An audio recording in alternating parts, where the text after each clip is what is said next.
for the culture, where we talk about things that are culturally relevant to us or things that we want to talk about culturally.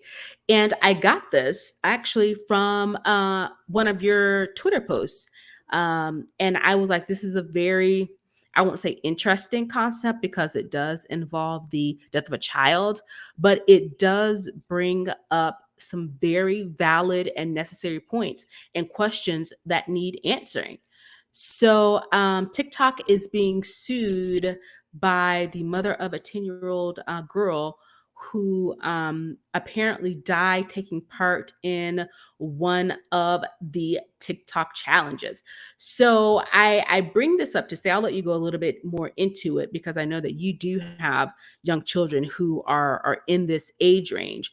But my overarching question from not just this TikTok challenge, but social media in general, where is the accountability? Where does it start? Where does it end? Who does it start with? Who does it end with? How do all the players in this take accountability for what is happening on social media? Um, so the problem with social media, in my opinion, the big problem, the big overarching problem with social media is that it's social. And what I mean by that is it's up to the community to create the content. We are sending tweets, we are uploading Instagram pictures, we are communicating with friends and family on Facebook, we are creating videos for TikTok.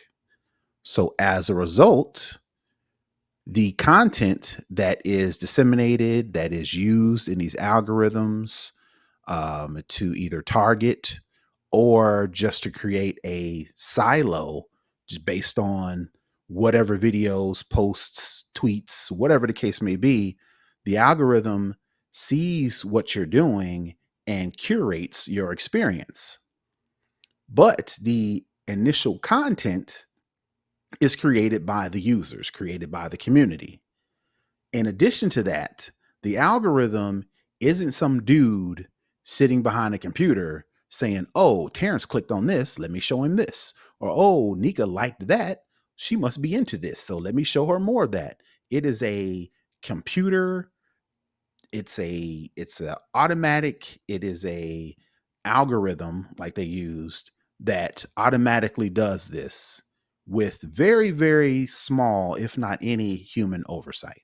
So, having said all that, when things like this happen and you ask who's responsible, who's at fault, who should be held accountable,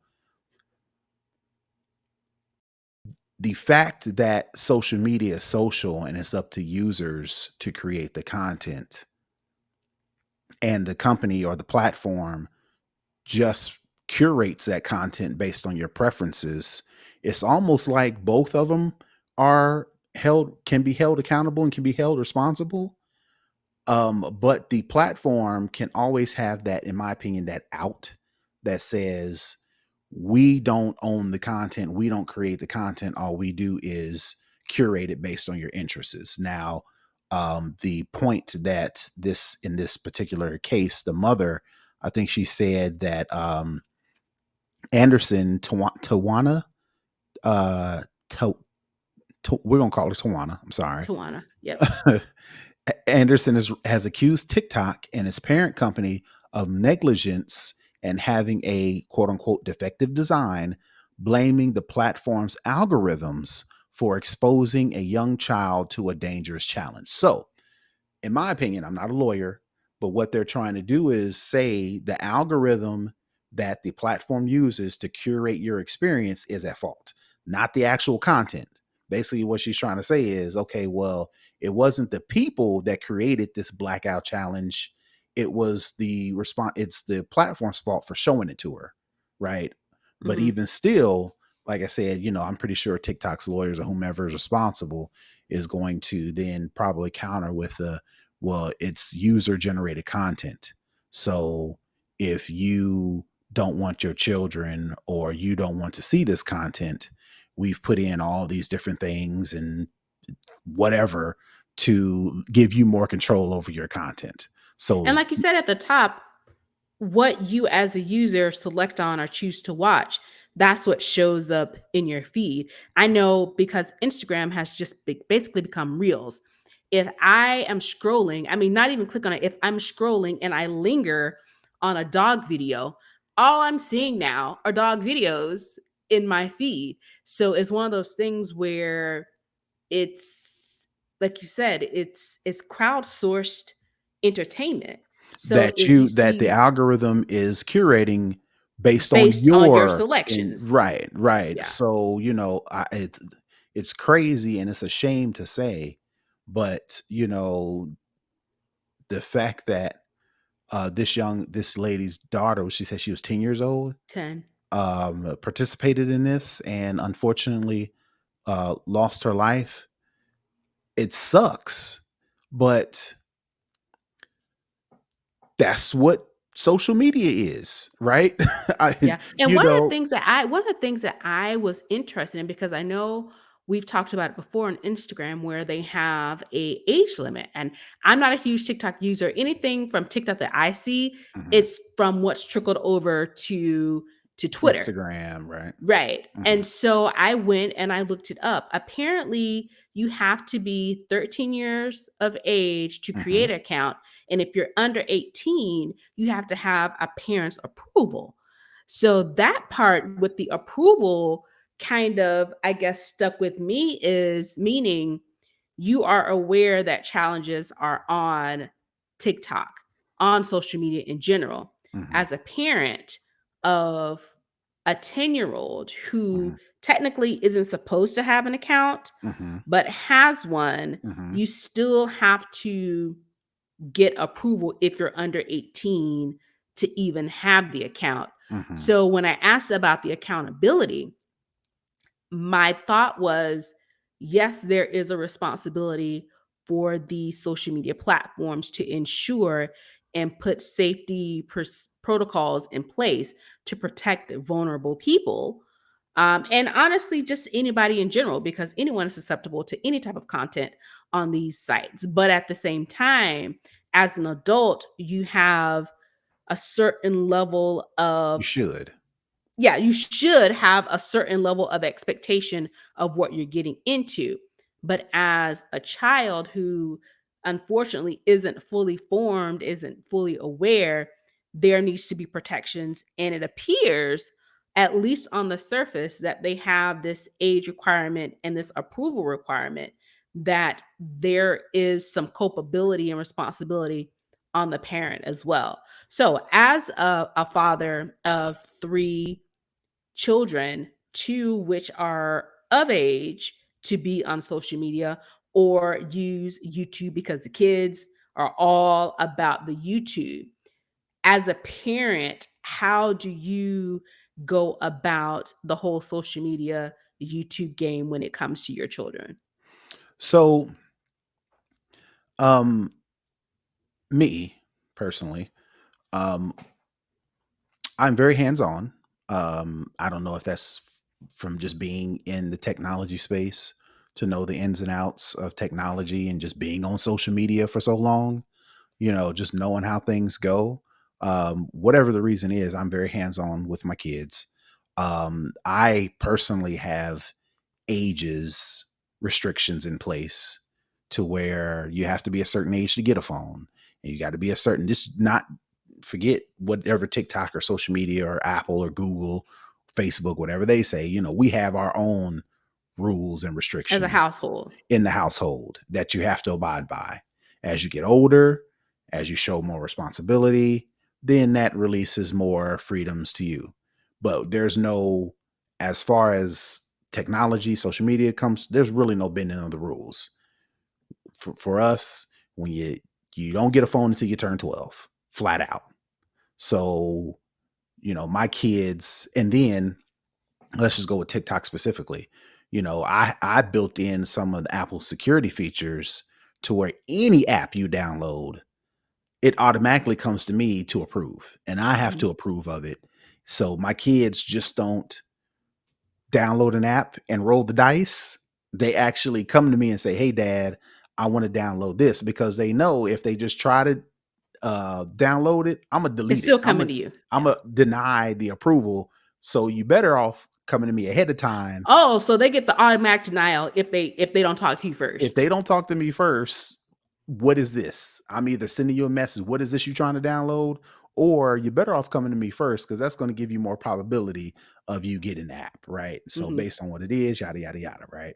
So to answer your question, I'm very hands-on because again, I don't want to be in this type of situation to where I'm saying, okay, TikTok, what did you do to protect my child?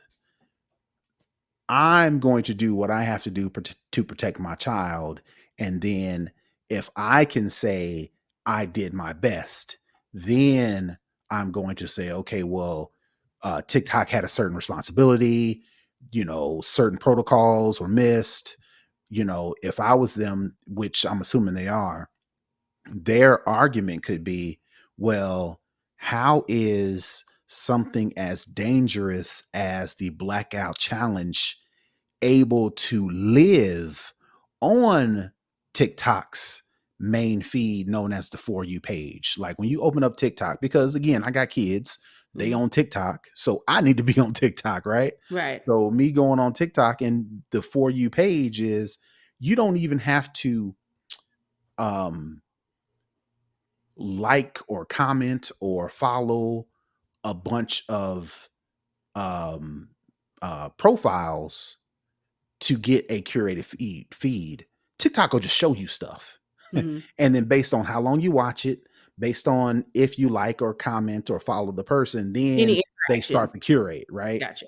But the For You page is just flat out stuff that TikTok has deemed popular. That's popular. Right. So for the fact that this blackout challenge, for it to live on this For You page means that TikTok really doesn't have any sort of human oversight, Control. Yeah.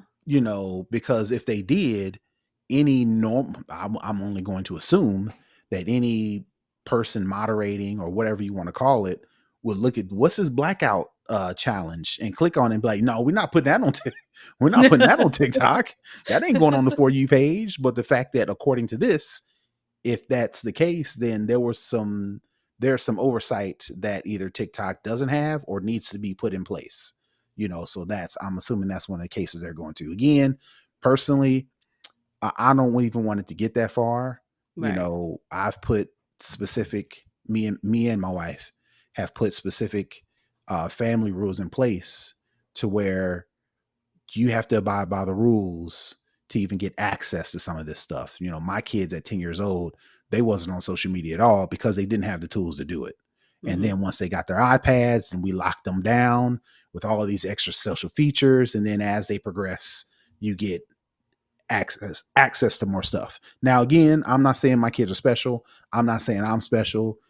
Kids are kids by the grace of God. you know Yeah. some of them survive and escape, but some don't, right? So I'm not going to say that about me to say that this mother didn't have any of that stuff in place. She very well may have, could have, and life happens, right? Right. But I can't take that chance. So I can only say for me that my kids will just have to be not as hip as the rest of the kids are who are on TikTok at or have phones at 8, 9, and 10 years old. Because Mhm. and not to drown this even longer, a lot of parents say, oh, we want them to be social, and all the other parent kids have it, and the other kids have phones. We didn't care if my youngest daughter's kids had phones when they were 8, 9, 10, 11, 12 years old before she got one. In hindsight, it really wasn't that big of a deal. Right. She had other ways to communicate with her friends. And then when she got the phone, it was like, oh, I've graduated, for lack of a Right. term. It wasn't a I'm gonna die. Now I'm finally in. Right, right. Or she wasn't a, oh, I'm gonna, same way with my oldest daughter. She didn't get a phone when she turned 12 either. It wasn't a as a parent, I didn't feel bad for her that she wasn't as social with the other kids, and she didn't feel bad, that they was missing out on something. When you Mm, get the phone, you get acclimated, and you turn into like one of the regular kids. Let them do it any younger. Like, for instance, if TikTok says you have to be 13 or under 18, all this other stuff, 10-year-olds, in hindsight, once you get of the age or get permission to get these services, you're not missing anything. You in hindsight, you like, oh man, I can't believe I missed the blackout challenge. You know what I'm mhm, saying? That's yeah, something that, things change so fast anyway in social media, that whatever's happening when your kids do get access, that's what they become accustomed to. So you're not missing anything by letting them in a little bit early or giving them access really when they're not supposed to. They're not missing nothing. You ain't missing yeah. nothing at all. Yeah, it's just unfortunate, that this particular child has passed away. I think the article does mention another child as well who was 12, who passed away from this blackout challenge as well. So, definitely our thoughts and prayers are with this family and others. And it's just one of those things to say, if you have children, not just young children, all children, anybody under the age of 18, because they are still growing and learning, the best thing is to take the proactive approach. Be involved, know what's going on, review, access, take a look at what they're looking at to make sure that your children are safe. Because it's ultimately they're your responsibility. And for you as a parent to say, "Oh, well, I'm not up on all the technology stuff," or "I just don't have time to be going through and combing through every little thing my kid is doing," that's your responsibility. That's your job. Yeah. You took on that responsibility when you decided to have a child. So it's going to be with you forever, forever, even past 18. Parents are still parents, so, but that's the job that comes with the job. Yep. All right. That is going to wrap up for the culture.